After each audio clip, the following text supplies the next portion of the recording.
Have you ever found yourself waiting for someone to arrive, waiting for a sign, waiting for life to get better somehow? Maybe you've prayed, maybe you've hoped, maybe you've whispered to the heavens in your darkest hour, asking for anyone to save you.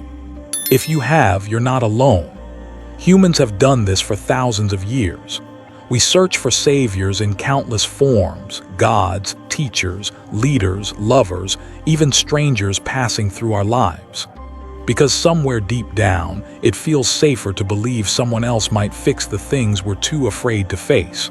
But what if no one's coming? Imagine you're lost in a dense, endless forest. The trees stretch so high they blot out the sun. Every path you try seems to curve back on itself. You call out for help, and though you swear you hear voices in the distance, no one appears.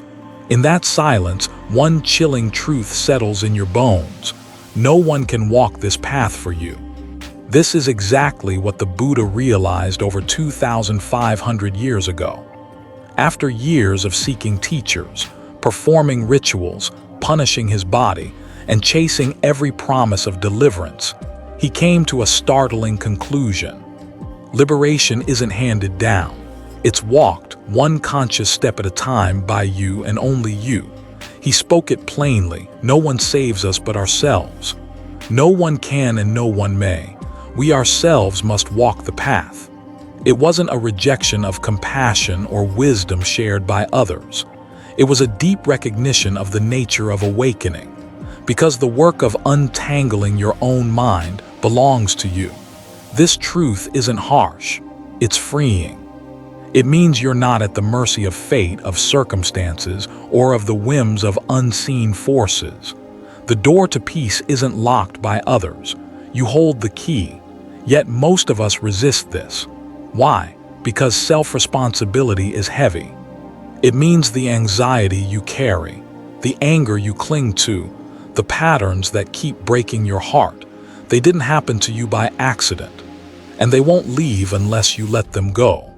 We've built entire religions, myths, and belief systems to soften this burden. We beg unseen powers for protection. We idolize teachers and prophets, believing their blessings might bypass the consequences of our own actions. We line up for healers, priests, and charlatans who promise to dissolve the pain we refuse to face. But deep down, a small voice always whispers, "This isn't it. This isn't the way." The Buddha wasn't the first to wake up, and he won't be the last. But what made him different was his refusal to pretend otherwise. He didn't offer himself as a deity.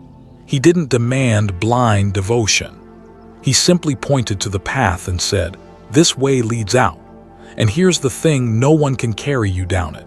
They can walk beside you for a while. They can hand you a map. They can share their own scars, their own mistakes, and what lies ahead.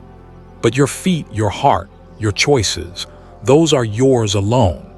In the silence of meditation, in the discomfort of truth, in the unsettling honesty of seeing your own mind, there is no one else.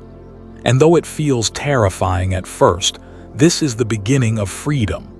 Because if no one else is responsible for your suffering, then no one else controls your peace. There's a quiet strength in realizing this. You are the architect of your awakening. The storms in your life didn't arrive without cause, and they won't leave without effort. But effort doesn't mean struggle. It means clarity. A willingness to look at the patterns you've inherited, the stories you keep telling, and ask, "Is this mine to carry? Or can I finally set it down?" Many fear this moment. They fear it means isolation, detachment, or abandoning love. But it's the opposite. When you stop leaning on others to rescue you, you discover a depth of love that doesn't cling, a wisdom that doesn't demand, a compassion that isn't bound by fear. And so, the call to wake up isn't about becoming hard or self-centered. It's about stepping fully into your life, your choices, and your consequences with both eyes open. It's about meeting your pain with honesty, your joy with gratitude, and your fear with courage. Because no savior is coming, And no one needs to. You were never powerless. You were never lost. You were simply waiting for permission to remember what you've carried all along. And now you have it. Somewhere, a fire waits to be lit. A voice within you knows the way, though it's been silenced for years by fear, by doubt, by the endless noise of the world. But if you listen closely, in the stillness between your thoughts, it calls you by name. The path isn't out there. It's not hidden in ancient texts or locked away in temples.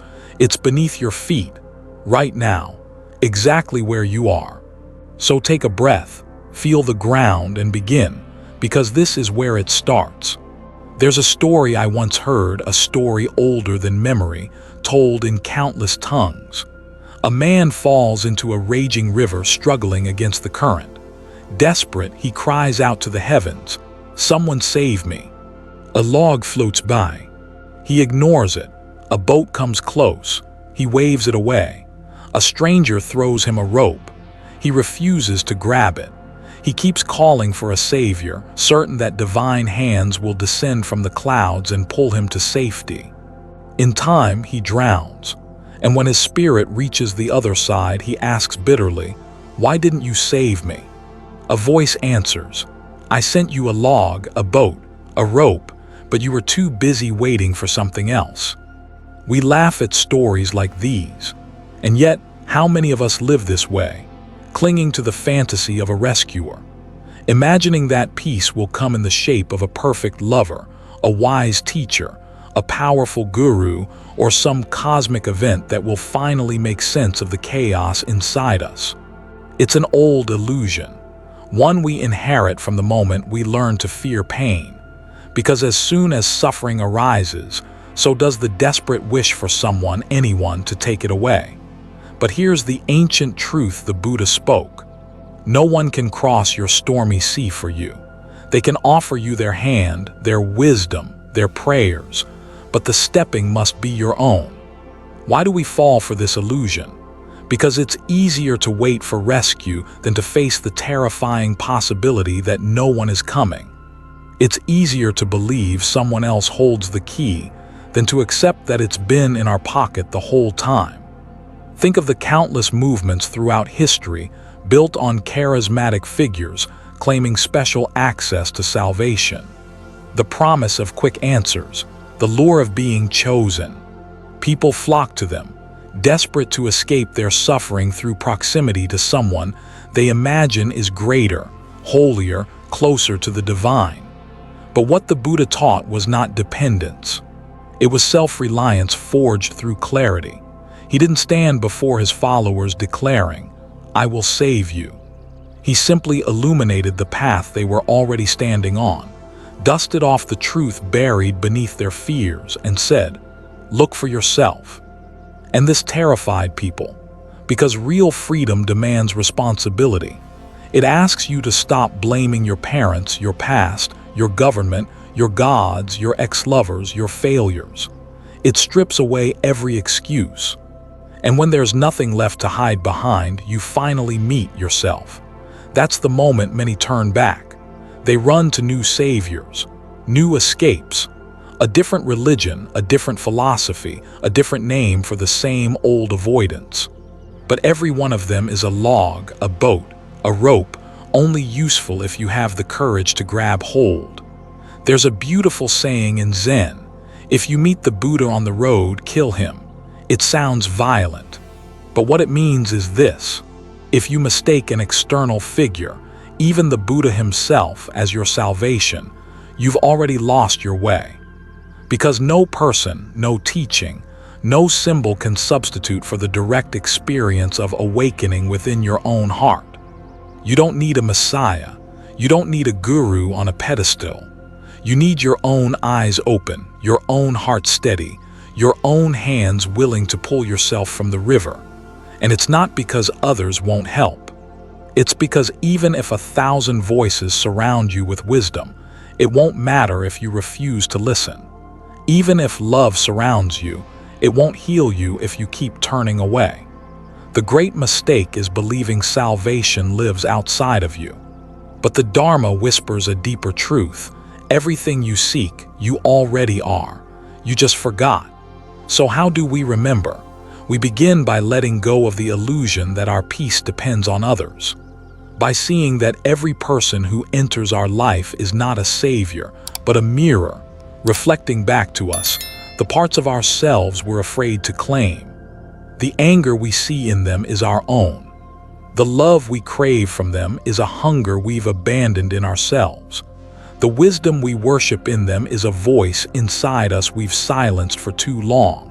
And when you finally realize this, something astonishing happens. You stop chasing. You stop begging. You start becoming. The saviors you sought turn into fellow travelers.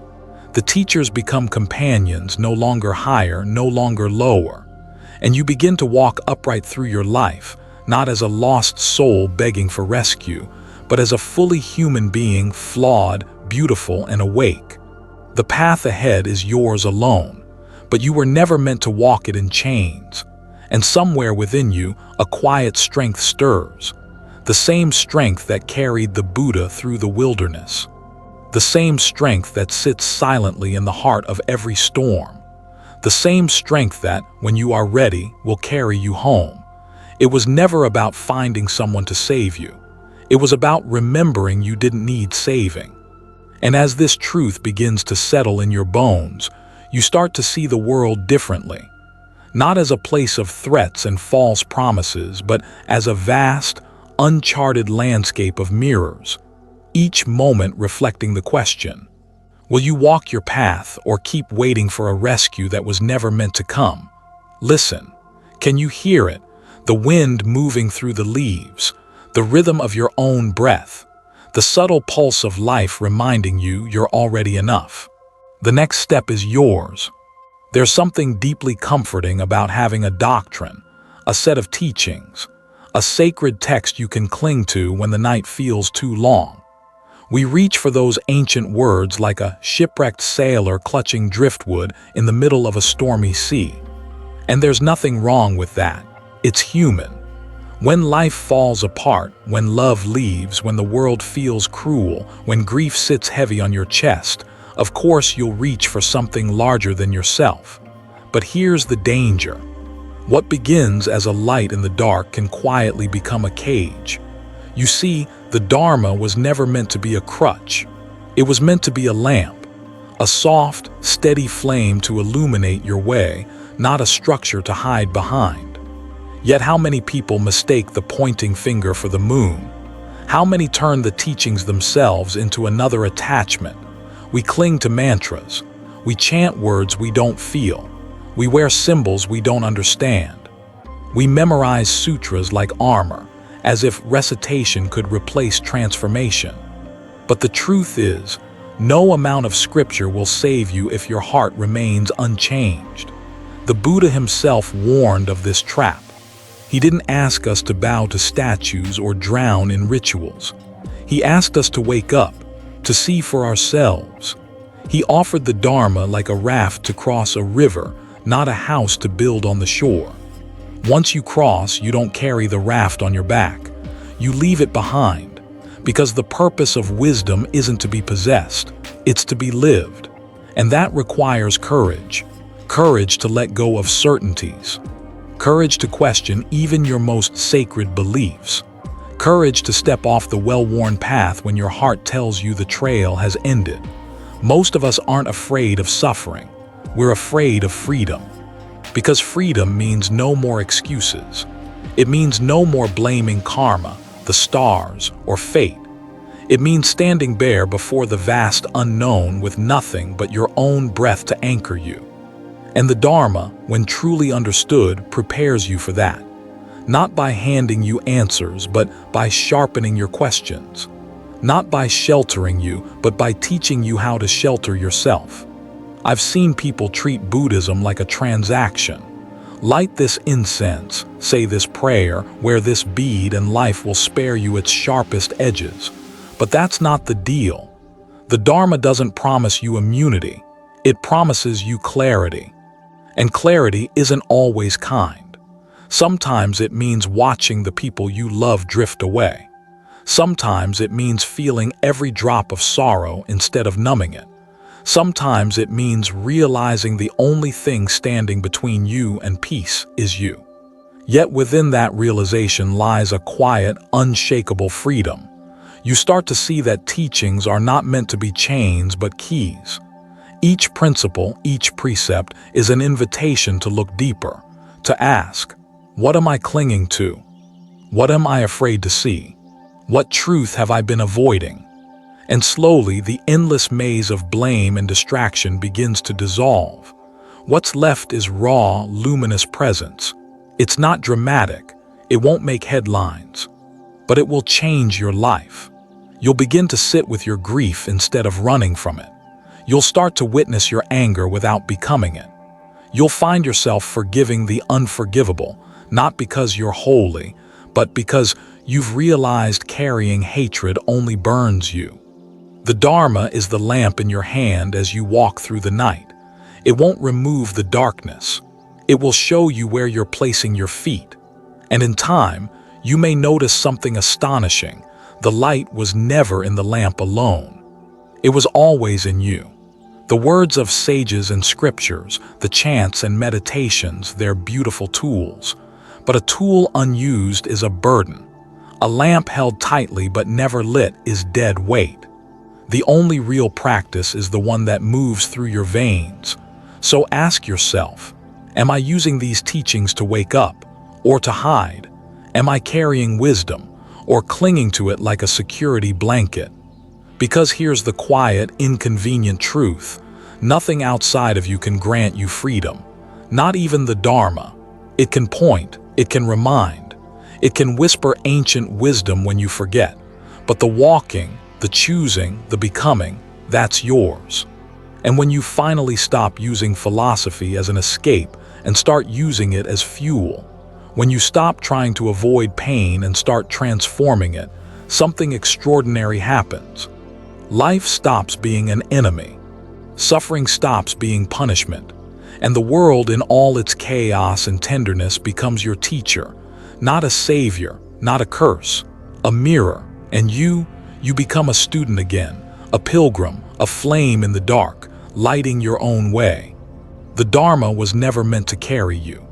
It was meant to show you that you already had legs. And somewhere ahead, though you may not see it yet, there's a clearing, a quiet place where your soul can finally rest, not because suffering vanished, but because you no longer feared it. Keep walking. If there's one word in Buddhism that's been misunderstood, misused, and turned into both a weapon and a lullaby, it's karma. People throw it around like spiritual currency. That's karma. He had it coming. Good karma will bring me fortune.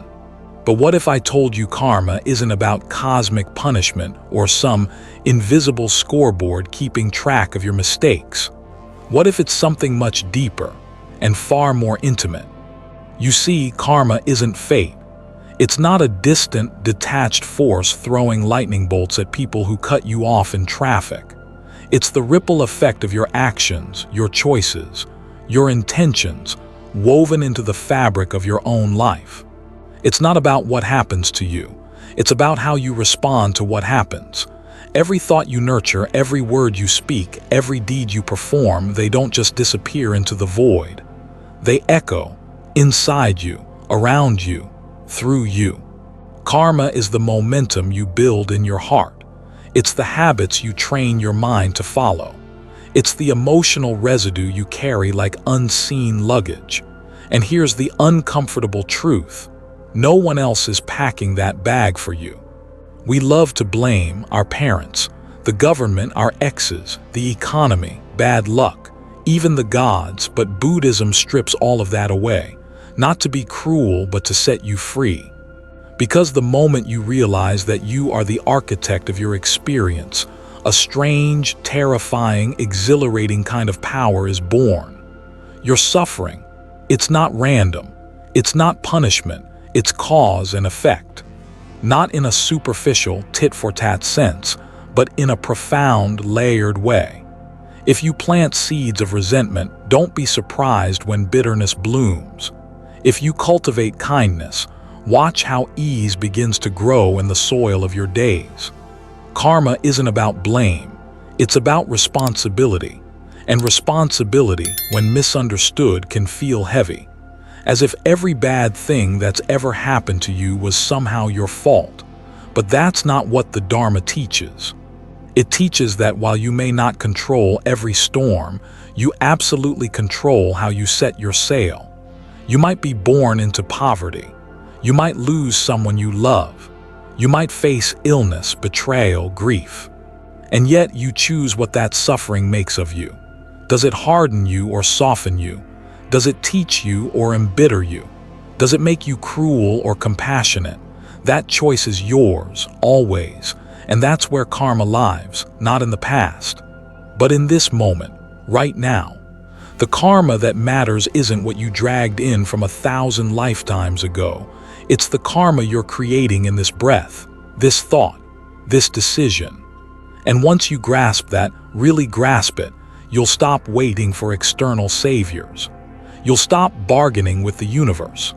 You'll stop praying for circumstances to bend in your favor and start bending your heart toward wisdom. It's humbling, yes, but it's also exhilarating, because it means your past doesn't get to define you. Your mistakes don't get to chain you. Your old stories don't get to write your ending.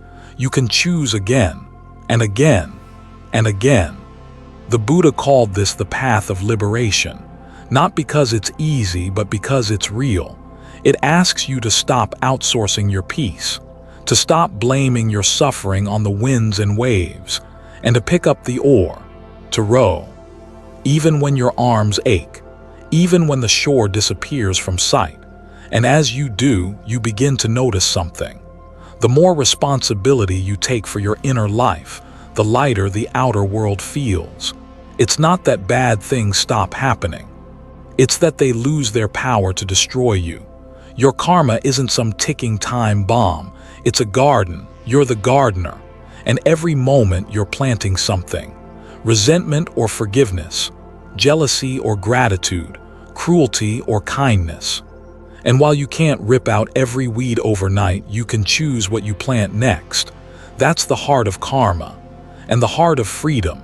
It's not mystical. It's not supernatural. It's practical, immediate, and yours to claim. No one can live your karma for you. No one can walk your path. No one can steer your ship. But you, and that's not a burden, it's a gift. Because within that truth lies a kind of fierce, undeniable hope. No matter how dark the night. No matter how many wrong turns you've made. You are never more than one breath away from planting something beautiful. And the Dharma, it won't do the planting for you, but it will hand you the seeds. It will show you how the soil works. It will whisper reminders when you forget. And little by little, not by magic, but by the steady, quiet revolution of personal responsibility, you'll see your life begin to bloom. Not because the world changed, but because you did. And somewhere ahead, there's a clearing in that vast garden. A place where peace waits, not because you earned it, but because you finally stopped chasing and started choosing. We live in an age of shortcuts. One-click wisdom, 5-step enlightenment, overnight transformation. Scroll long enough and someone will promise you peace in a weekend, freedom in a quote, awakening in a single meditation session. And part of us wants to believe it. We ache for it because we're tired. Tired of dragging our pain like a shadow. Tired of the constant, restless hunger for something more. Tired of carrying old wounds we pretend don't hurt anymore. So when someone whispers, "This is the way out and it won't take long," we lean in. But here's a hard truth most won't tell you, and it's one the Buddha didn't shy away from. There is no instant liberation. Not because the path is cruel, but because real freedom doesn't come cheaply. Not because the universe wants to test you, but because the chains that bind you are of your own making, woven over years, lifetimes of habit, belief, fear. And no one untangles those knots in a single breath. Sure, there are moments of clarity, brief flashes where the fog lifts, and for a heartbeat, everything feels wide open and weightless. A sudden realization in the dead of night. A profound silence in the middle of chaos. A tearful surrender when you finally let go of something you never thought you could. But those aren't finished lines. They're glimpses, signposts, reminders. The real work is quieter, less cinematic, and far less glamorous. It's in the way you choose patience when anger rises. It's in noticing how you crave praise and softening your grip on it.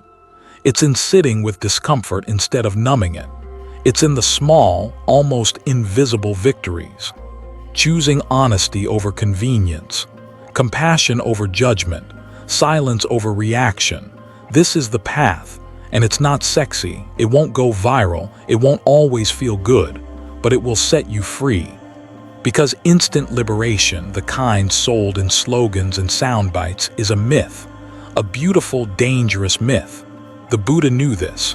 He taught not a way out, but a way through, a gradual, deliberate, mindful unfolding. The Eightfold Path isn't 8 easy steps you check off like a spiritual to-do list. It's a lifelong practice, a way of moving through the world with wisdom, discipline, and compassion. Some days you'll feel like you're floating. Other days you'll crawl. Sometimes you'll fall asleep on the path altogether, and that's okay. Because the Dharma isn't a finish line you sprint toward. It's a road you learn to walk, moment by moment, breath by breath. And yes, some reach moments of deep awakening. There are those who, in a flash, see through the veil of suffering the illusion of self, the craving at the heart of human restlessness. But even they return to the path, to practice, to daily life. Because the work of compassion doesn't end. And the subtle ego has a way of creeping back in through the cracks. It's like cleaning a mirror. You wipe away the dust, and for a moment the reflection is clear. But life will fog it again. And that's not failure, that's life. The true danger isn't in being slow. It's in believing you're done. When you start chasing peak experiences, collecting moments of transcendence like trophies, you miss the point. Liberation isn't about accumulating spiritual highs. It's about letting go of the need for them. It's about finding stillness in the ordinary, grace in discomfort, freedom in discipline. And ironically, the more you release the hunger for instant results, the more peace quietly begins to gather around you. Not because you forced it, but because you stopped chasing. The path of awakening isn't a straight line. It spirals. It circles back on itself. It descends before it rises. And every moment you're willing to stay awake in the mess of it, that's where the real liberation lives. Not in some distant, perfect future, but here, now. In this imperfect, glorious, maddening, sacred breath. The myth of instant liberation keeps us addicted to escape, but the Dharma reminds us, the only way out is through. And you, exactly as you are, carrying everything you wish you could leave behind, are enough to walk it. Slowly, quietly, bravely. Not because someone promised you a shortcut, but because you finally realized you don't need one. And just like that, the path beneath your feet feels a little lighter. There comes a moment. A quiet, almost imperceptible shift. Not announced by thunder. Not heralded by visions or celestial signs, but in the simple, undeniable knowing that you are no longer who you used to be. You've tasted something real. It may happen in a temple, or on an empty road at dusk, in the middle of heartbreak, or while watching rain slide down a window pane. It happens in ordinary places, because the sacred was never separate from the ordinary. This is the power of inner awakening, not a sudden bolt of lightning that forever severs your ties to suffering, but a deep, steady flame that starts to burn within you, gentle, unshaken, even when the winds of life blow wild. And the most extraordinary thing is this: it was always there, buried beneath your stories, silenced by the noise of the world, smothered by your endless wanting, but it waited, patiently, until you were ready to remember. The Buddha called it the luminous mind, a clarity untouched by fear, greed, or ignorance, a wisdom that isn't given to you by books, teachers, or rituals, but uncovered within yourself. And once you glimpse it, nothing is ever quite the same. You'll still wake up groggy some mornings, still lose your temper, still feel the ache of loss, the sting of disappointment. But somewhere in the marrow of your being, a part of you remains untouched, a witness, a quiet knowing, and it changes the way you suffer, not because life stops hurting, but because you stop believing the pain is who you are. The world will try to name you by your successes, by your failures, by your mistakes, by your past. But awakening reminds you, you are none of those things. You are not your story. You are not the mask you wear to survive. You are not the restless voice inside your head narrating every moment. You are the awareness that hears it, the vast, unmovable presence behind it. And here's where it gets interesting. This awakening isn't reserved for monks in robes or seekers in remote forests. It belongs to anyone brave enough to turn inward, to anyone willing to sit in silence long enough to hear what's beneath the noise, to anyone willing to face their shadows without flinching. Because awakening isn't about escaping life. It's about showing up for it fully, feeling everything, holding nothing too tightly, watching both joy and sorrow arise and pass like clouds moving through an endless sky. And in this space, freedom blooms. Not a freedom that means never hurting again, but a freedom that means you no longer run from hurt. You meet it, breathe with it, learn from it, and then, like all things, you let it go. It's a quiet, radical act to choose presence over escape, to choose awareness over distraction, to choose compassion over self-pity. But every time you do, that inner light burns brighter, and slowly the world begins to change. Not because it became less cruel, not because others transformed, but because your relationship to it has shifted. The same pain, but no longer the same prisoner. The same storm, but you've learned to stand in its eye. The same craving, but now seen for what it is, a passing hunger, not a command. This is the power of inner awakening. And it's the kind of power no one can give you, because it was never lost. It was only waiting. Waiting for you to stop looking outside yourself. Waiting for you to sit still. Waiting for you to ask the only question that ever really mattered. Who am I when I stop pretending? And when you finally dare to listen for the answer, you'll find it's been whispering to you all along, not in grand proclamations, but in the hush between heartbeats, in the pause between thoughts, in the moment you choose kindness when it's hardest. That's where awakening lives, and as you begin to trust it, the path ahead softens, because you realize the point was never to reach perfection. It was to remember your true nature, and in remembering, to help others remember too. To become a light for those still wandering in the dark. Not to rescue them, but to remind them their light was never lost either. And so, step by step, soul by soul, this quiet revolution continues. An awakening not of noise, but of presence. Not of conquest, but of return. A return to what was always yours. And with this knowing resting steady in your chest, we move forward toward the closing of this journey, a final reflection, a last breath before we part. But before we do, there's one more truth waiting to be spoken. One more lesson this ancient wisdom wants to leave in your hands. And when you're ready, we'll meet there. So here we are, at the quiet end of a long, winding road we've traveled together. Words spoken, truths uncovered, shadows faced. And yet this isn't an ending. It's the most honest beginning you'll ever meet. Because no matter how many sacred texts you read, no matter how many teachers you follow, no matter how many temples you bow before, the step forward is always yours to take. The Buddha said, "Be a lamp unto yourself."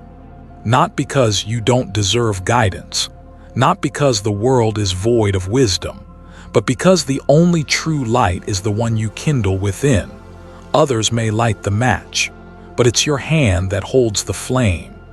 And this is the quiet, magnificent courage of the path, to rise each day and walk it, to stumble and rise again, to meet your darkest places not with self-loathing but with fierce tenderness, to sit in the silence of your own heart and ask, where have I abandoned myself today?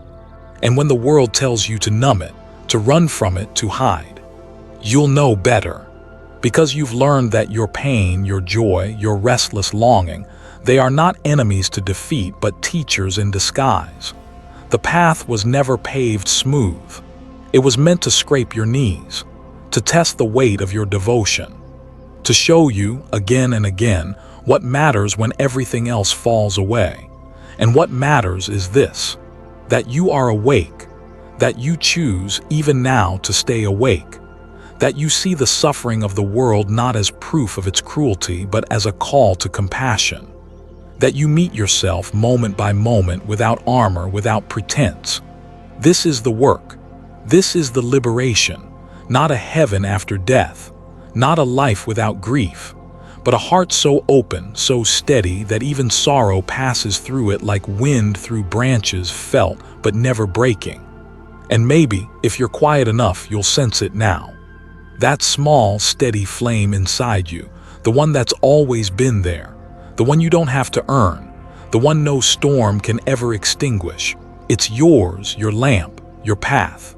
And while others may walk beside you, offer you wisdom, hold your hand in the dark, no one can take these steps for you. No one can wake up for you. No one can free you but yourself. And that, my friend, is not loneliness. That is the greatest gift this life will ever hand you, the gift of remembering. So go, not in haste, not in desperate search for perfection. Go in presence, go in tenderness, go in courage. Meet each sunrise as a new vow, each mistake as a teacher, each ache as a doorway, each moment as a chance to begin again. Light your lamp, not for applause, not for approval, but because the world is aching for people brave enough to burn with truth. And if you ever forget, which you will because we all do, remember this, the path is always here. The Dharma waits patiently, and your light is never truly gone. It only asks to be remembered. So walk, fall, rise, laugh, weep, sit in silence. Speak when your heart overflows, but above all, walk your path and light your own lamp. The world is waiting, and so is the deepest part of you,